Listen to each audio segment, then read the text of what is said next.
في ناس بتخسر مئات الالاف في سعر العربيه قبل ما بتدورها اصلا.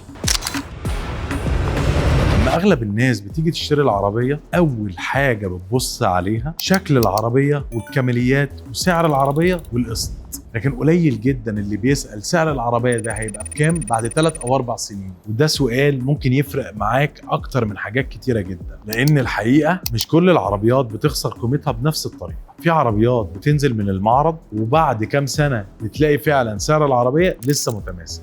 في عربيات كتيرة جدا ممكن تخسر جزء كبير جدا من قيمتها في وقت قصير قوي، وده بيحصل لأسباب كتير جدا: حجم الطلب عليها، توفر قطع الغيار، سمعة العربية في السوق، ومدى سهولة إعادة بيعها. وعشان كده في ناس كتيرة بتفتكر ان هي كسبت وقت الشراء، لكن وقت البيع بتكتشف فعلا ان هي دفعت الثمن الحقيقي. اتعلمت في سوق السيارات ان العربية مش بس قرار شراء، العربية كمان هي قرار بيع من اول يوم. الناس كلها بتسأل هي العربية دي سعرها كام؟ السؤال الأذكى ان العربية دي هتفضل سعرها كام؟